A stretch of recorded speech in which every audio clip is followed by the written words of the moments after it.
Hey, what's going on, everybody? Voice crack there. Hey, what's going on, everybody? Doing this one on my phone.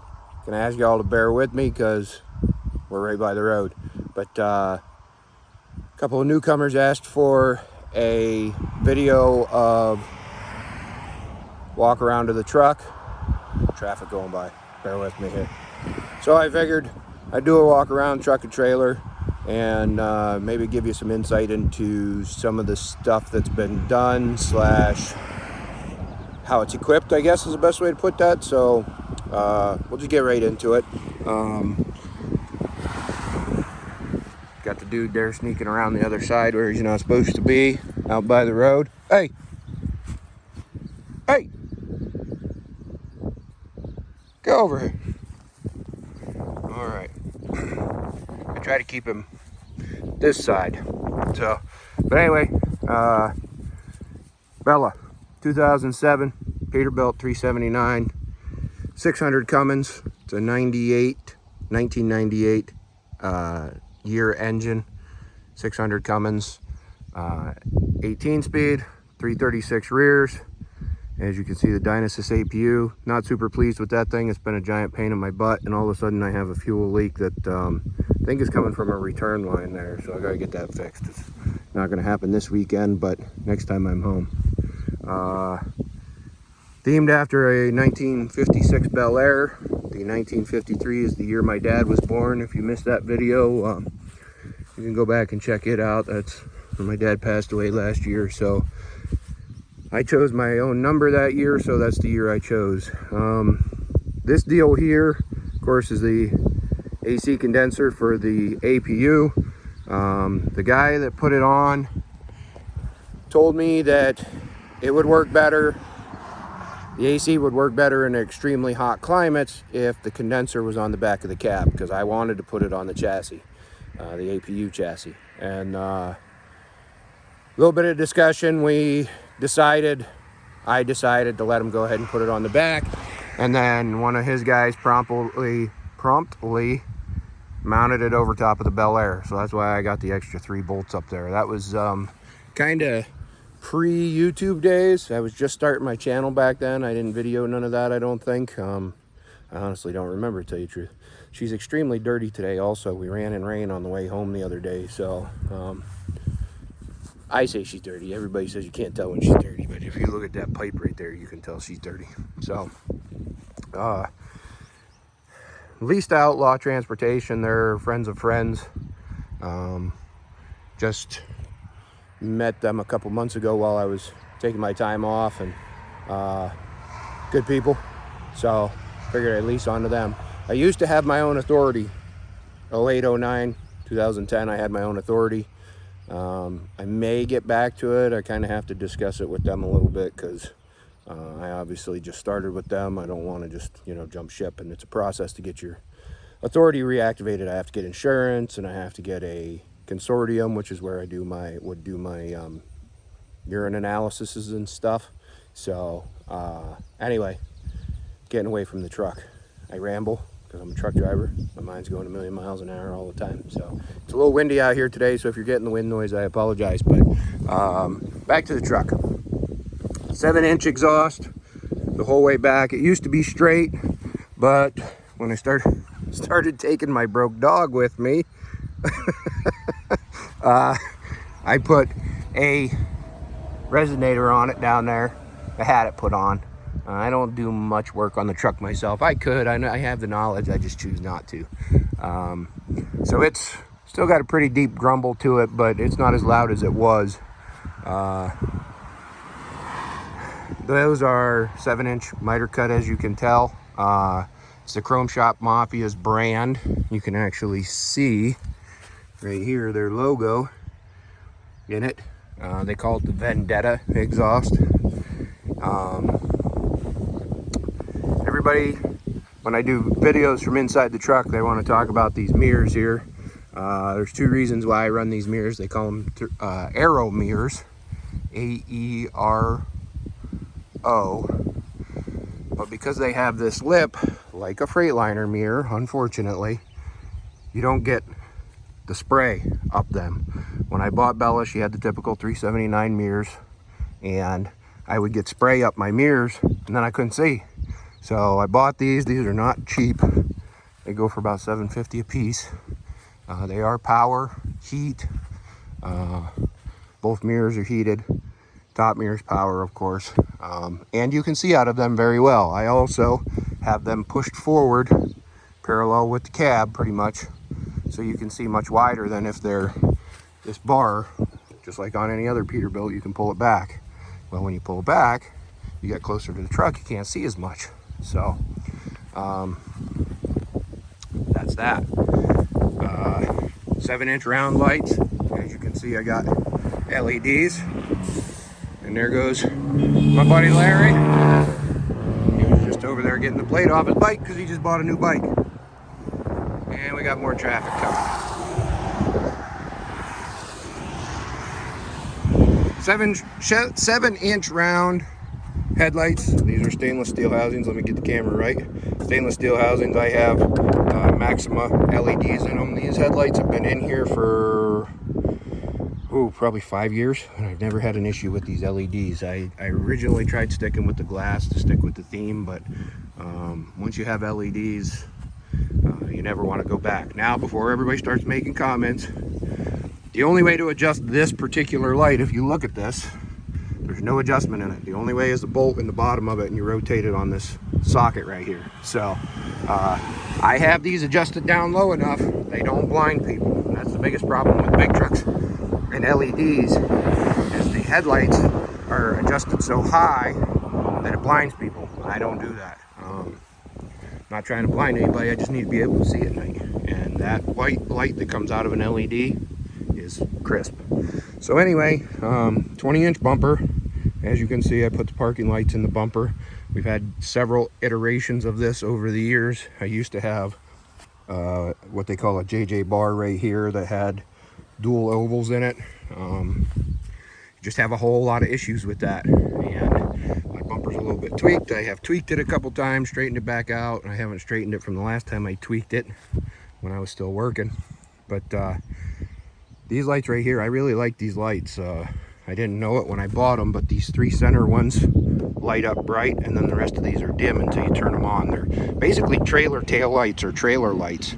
A lot of the new enclosed trailers come with them on them. So stainless steel grill shell, 1956 hood ornament. I chose the 56 because the 55s and the 57s have a tail down the center right here where the rivet line is. So as you can see, also the handle right here, and you can see my tan line from my watch. I don't have my watch on. I'm actually still kind of in my pajamas, if you want to call it that. But these are Kenworth grill bars on a Peterbilt, and as you can hear, I got a rattle in there somewhere. I can't figure out where it's at, but these are the same grill bars that have been on it since the day we did the original custom work. I like the way they look. Just can't see it with anything different. So drop visor. I get asked a lot of questions about the drop visor. I'm 6'3", so the seat sitting on the floor, I can see out just fine. The thing about this long hood is, again, I'm 6'3", so you're right about eye level right now with me. That's how tall I am on the truck. You can kind of see me in the reflection as I walked up right there. You're barely going to see the top of my head, if at all, sitting in that driver's seat. So right about right there is where you can see my driver's seat. That's the amount of distance it takes. So it doesn't matter how high I sit or how high that visor is, I can only see so much in front of the truck. Now there are 2 instances where that visor is an issue. It's red lights and in a dip going up the other side. If I start down into a dip, I'll have to bend down so I can see up the top of the hill. Now coming up this road that I live on out of Pittsburgh, I have to do that. If there's traffic out in front of me, I will bend down and look. Outside of that, I have no issues with seeing out of that visor, or seeing out of that windshield, whatever you want to call it. That, they call it a 12-inch visor. Drop visor's more like 16 inches, honestly. As you can see, we painted it. Shaved the roof, put the lights in the visor. I know a lot of guys do not like the lights in the visor, but here's my thing with putting the lights in the visor. I have nothing against, and you'll never hear me talk crap about the way people do their trucks. It's your truck, do your thing. I like everything that has wheels and a motor, as you can tell. So, and that over there too. So, the reason why I did that is because the roof lights tend to leak. Everybody's gonna say, oh, well, I did this, or oh, I did that. Silicone them, blah, blah, blah. I get all that. I get it. I have done all of that and still had them leak. It used to have glass torpedo lights up on the roof. And the last time she was in the body shop, I said, shave the lights. I don't want them up there anymore. Now, where the lights get their power from is there is a wire right there. Comes out. It is silicone. If I put my finger up there, it's going to focus on my finger, but it's silicone and sealed, and I don't get any water in the cab anymore. So there's that. As you can see, Wilson 2000 antennas for CB antennas. I actually have a new CB set up for this. I'd like to get put in at some time. It's just time in the day. When I'm home, there's other crap that needs to be done. As you can see, I got about 2 acres of grass that has to be cut, and bunch of other crap going on. Of course, want to hang out with people, want to be off, blah, blah, blah. So it's always an ongoing thing. Anybody that owns a truck knows, just saying. Wheels. The wheels I just put on last year, they're a little dirty right now, but they shine up really nice. Those are actually American Racing Baja, they call them. We're running tall 24.5s all the way around. I got Bridgestones in the front and Michelin's in the rear. Now, the reason for that being, I have not had good luck with Michelin's on the front of this truck. They tend to cup for some reason. Bridgestones do not. It's just one of them things. Again, anybody that's owned a Peterbilt knows it's kind of the way it goes. Some of them chew up certain tires, some of them chew up other tires. I mean, again, I've been in the trucking industry my whole life. I've been doing this over the road 17 years. I've been driving truck for 22 years. My first 5 were in the military, so it's a little bit different situation. But 17 years of doing this, it's just the way it goes. Sometimes you can't fight it. The truck gets aligned once a year. I mean, by all means, drop a comment if you want, but I'm telling you, I've been around long enough to know. Boxes, we have Chrome Shop Mafia boxes. That's a whole stainless box, in which I see that one's not on there exactly right, so I'll have to adjust that when I shut the camera off. Window chops, as you can see, a lot of guys like to talk crap about the window chops, but I ordered a very specific set of window chops. You can find these on eBay, as you can see. They contour like the window would, so you don't get that straight cut.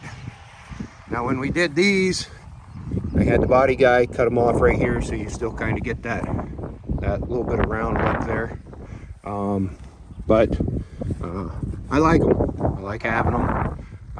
They look good on there. They give it a little bit of a chop, you know, like maybe somebody would have done in the 50s or that. Or, well, it wouldn't have been the 50s. Let's call it the 70s on a 50s car. WTI fenders with the lights in the back. Now, that drop panel is to help cover up all this rust back here. When Bello, the original custom work was done to Bello, because this truck was originally like a robin egg blue with a black frame, just like most trucks are. When the original custom work was done, the frame was blasted, the tanks were taken off, everything was taken off. The frame is white, clear up under the hood. I don't open the hood, it's a red Cummins. We tried. I had an engine we put in here. It was a 600 Cummins. It was bumped up to about 840. We painted it Chevy Hugger orange, and it lasted 11 days. It was my fault. I didn't have the guy that put it in replace the oil pump. It had been sitting for a bunch of years. Oil pump went out, took out all the main bearings. So now it's a crate motor. Maybe this winter we'll pull it out, try painting it orange again, but Bella has a whole persona as far as I'm concerned.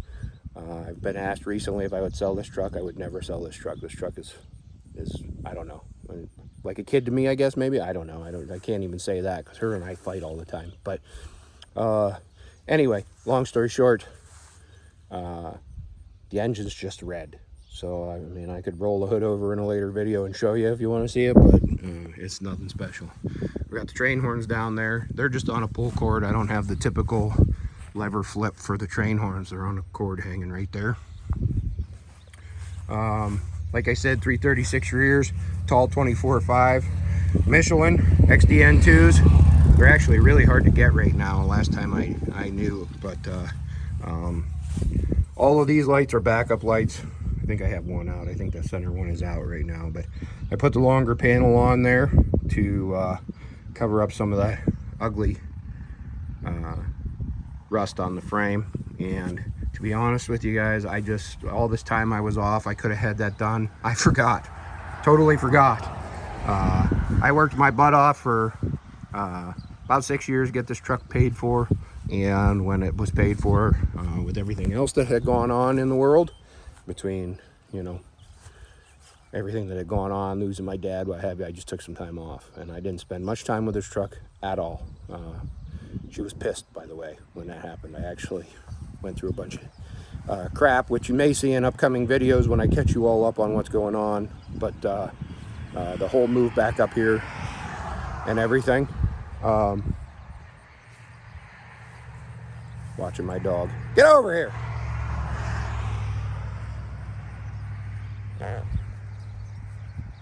Come on. That's basically most of the truck. If you got any other questions, ask. I'll answer them. Twin 150 tanks, I will tell you that. She will carry a literal ton of fuel. For round numbers, diesel fuel, 7 pounds a gallon, 300 gallons, 2,100 pounds.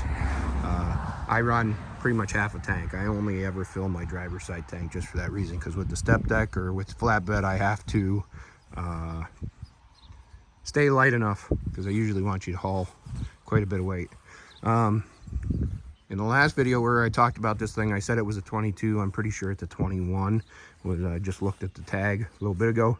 It was built in January, February, March. I'm counting on my fingers here. So March of 21 it was built, so it's probably a 21. But I bought it brand new. At the time I bought it, it was the only Mac or Rittenhour, because those were the two brands I was looking for, step deck, all aluminum, on the ground anywhere in the country. If you're familiar with the industry, I looked on truck paper. I called everybody that had any listed. They were all on order. Nobody actually had any. They were using canned pictures. This one was in Reno. I went out and picked it up, and I don't know if I have video or that or not. If I do, I'll try and do a video on it, but or get the video edited and put up. But it is a 2021 53-foot sliding spread, so it can be California legal. I didn't want that, but I mean, they ordered it in Nevada, so you know, it's just the way they ordered it. It originally came with 2 toolboxes on it, one on each side, and they were the old style. They're actually in the garage. They were the old style with the, you know, flip out latches in the middle for the old hands, as we say in the industry, the guys that know. I bought 6 of these toolboxes, and we got these 4 put on. The other 2 I would like to put behind the spread, because I'd like to make it stationary, but this trailer did not come with a dump valve. So when it's stretched out like this, it is hard to turn. In fact, that's part of the reason why she's sitting like this in the yard and not sitting over there, because when I came in the other day, the fair is going on in my county right out that road, and there's a big truck. The fair's going on, so traffic, as you can tell, is pretty heavy. I think yesterday was the last day. Today's Sunday, so I think yesterday was the last day of the fair. So this is just typical traffic, Sunday traffic, people coming home and stuff. But anyway, back to the trailer. I'm rambling.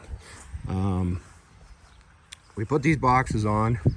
Now these boxes, I say we because my old neighbor lives across the street from my ex-wife. He helped me. I ordered these brackets from Mac. They were supposed to be exactly the same brackets that were on the trailer. When we got them, started putting them on, this part is taller than those ones over there. The ones that are over there were actually the ones that came on the trailer. So that side is all one height and this side is all one height. Which in retrospect, I may have been better off making this front box taller and then the back one, but it would have looked weird to me, and I didn't want to do that. So, and still a chance I would have caught it. Now on my Instagram, I had a guy give me a bunch of crap, and I had several people just tell me I'm probably going to hit them. That may be the case, but this is where the boxes were mounted from the factory. It was right here on the front. Not a lot I can do about it, so that's where we put them. Not a lot of room on here for them. I mean, I could put them back there, but you still have a chance of hitting them. So may have reduced it. And as you can see, I run with my landing gear down just a little bit, so hopefully I'll touch them before I touch anything else. But it came already set up for ramps, which are down here. Those are 8 feet per section, and I have 4 sections of them. I have the same thing on the other side because that just made sense to me. Take them off, move them to the back of the trailer, take them off the back of the trailer, move them forward. So those are the ramps. I ordered this with dunnage racks, hoping I could put my 4x4s in here, and found out I can't. If you haven't already guessed, that thing is in the way, and so are those. And those supports, I thought about taking them off, but I don't want to take a chance of bending the new trailer. So as of right now, the supports are going to stay on there until I find an engineer that tells me that I could take them off, or I get somebody to make something similar to those things right there, those uprights that go across this span, and then I'll just move the light. The light's pretty easy to move. It just bolts up underneath there on a plate. So my dunnage racks, I can't use. I think I can get one 4x4 in there, but then it's kind of in the way of the light and what have you. So they're all strapped to the deck. I carry 10, mainly because of the upper deck, because a lot of times you have to separate things a little bit more with this than you would with a normal flatbed. And I've only loaded 6 loads on it, and I've already learned that. Now my plan for this is to put lifts on both axles, floats on both axles, and make this stationary and put another set of boxes between the spread. The only thing about that is I had a guy down in Texas tell me that might wear out the pins, so I may have to adjust that somehow, and or have somebody make the pin stationary. I'm not a trailer engineer, so that is up for debate, I guess we'll say. But I'm just looking at things as I'm doing this. Had the back end of it polished out on the way back with it at Little Sisters.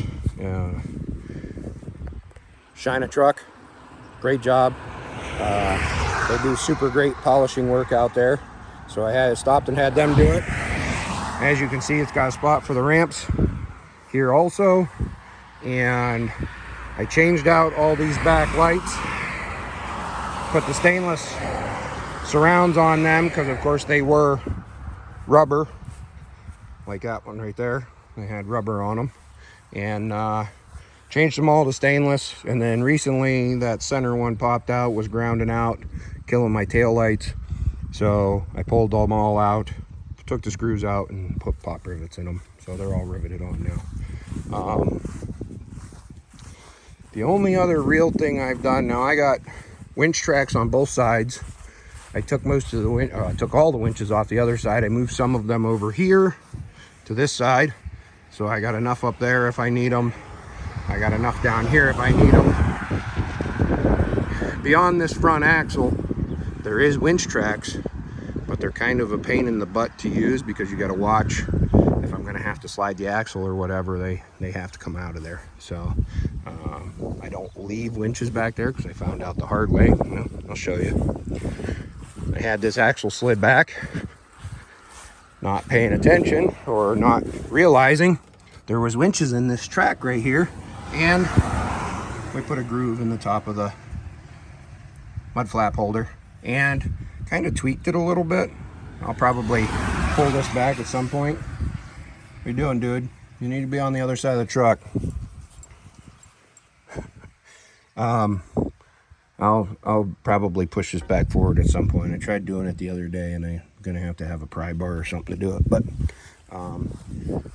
one thing you will find watching my videos, I am completely transparent, 100% honest. I don't cover anything up. I'm a human, like everybody else is a human, and it's very windy right now, so you probably can't even hear me, but I am a human. Everybody makes mistakes. Just gotta live with them and move on. I actually just made one. That's one of the things I was looking at, was pulling into a job site. I had the front axle up, had 8 bundles of lumber on the lower deck, and it was a apartment complex they were building out in the middle of nowhere, similar to where I'm at right now, and could not make the turn. Thought I could get this set of duals to walk around the curb, and I was wrong. It fell off the curb, and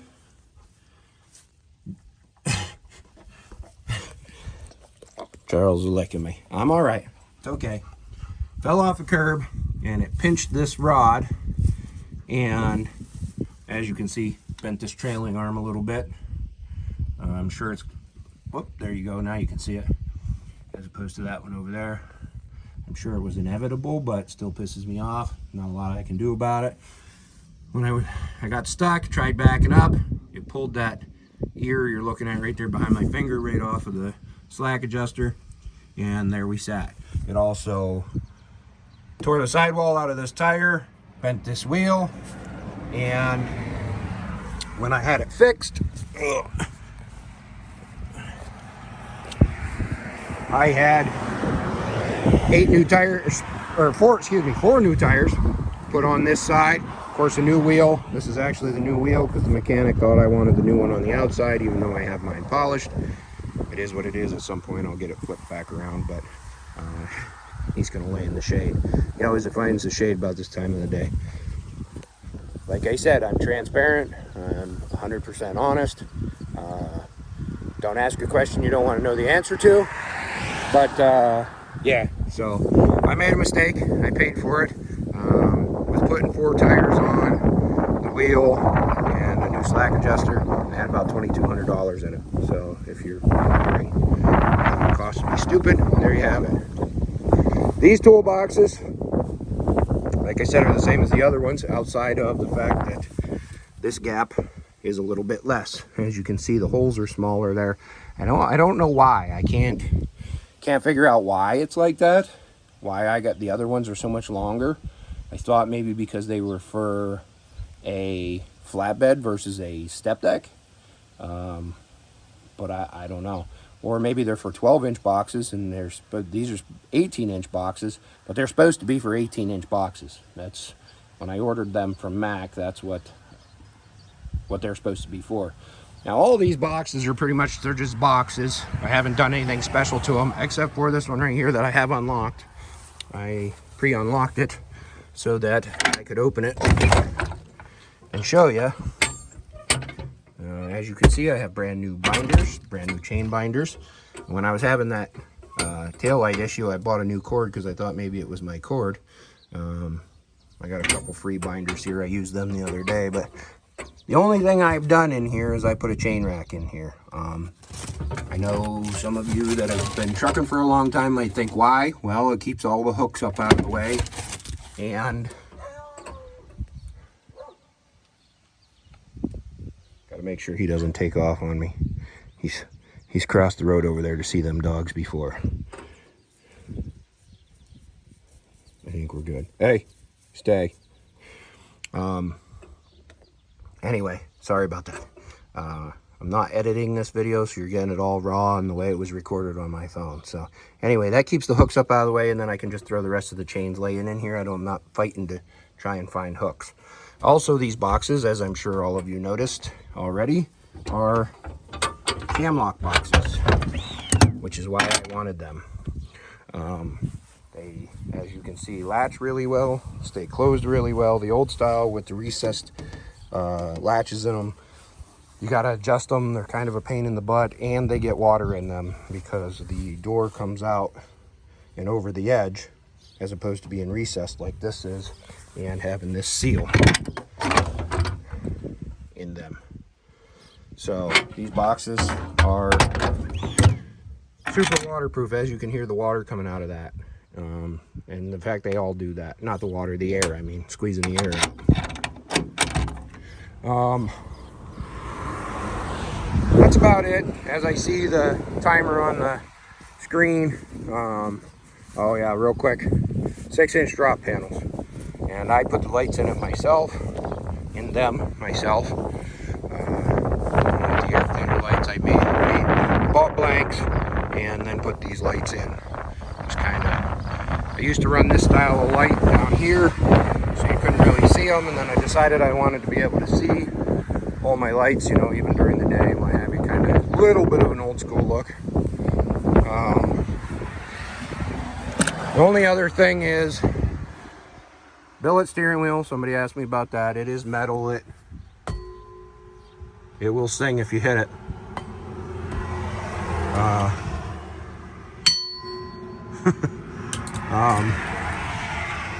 My shifter is almost factory height.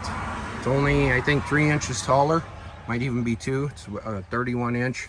Came from these folks right here, SH Tube. Twisted Shifters makes the shifter handle and my brake valves. And the whole interior is turquoise and white. And yeah, I do have 2 new seats that I'm going to put in here. I have ran different seats because I try not to wear them ones out. I think I'm going to have a gentleman that's here in Pennsylvania by the name of, well, on Instagram, Spare Time Fab. I think I'm going to have him do me up a couple new seats. But those are marine grade vinyl, because where this truck was done, there's a lot of boats. So, oh, getting into the wind. So they use marine grade vinyl and you sweat. A lot of swamp ass. So, although I love the way they look in there, they are not the most comfortable things to sit in, especially when you're pulling flatbed. I still have the cover over there from when the dude was riding with me. I need to get that out of there, actually. But, yeah, so that's a walk around of the truck. Quick rundown of my credentials, because I'm sure some of you all are wondering. Most people on YouTube, most truck drivers on YouTube are fairly new to it. There's a couple that have as much, if not more, experience than me, but I have been around for a while. My 5 years in the Army, I pulled heavy equipment and was overseas, not deployed, but I was in Korea for a couple years. I was a colonel's driver, so, you know, for you military folks, you know, I had a pretty cushy job over there, but still did a lot of driving.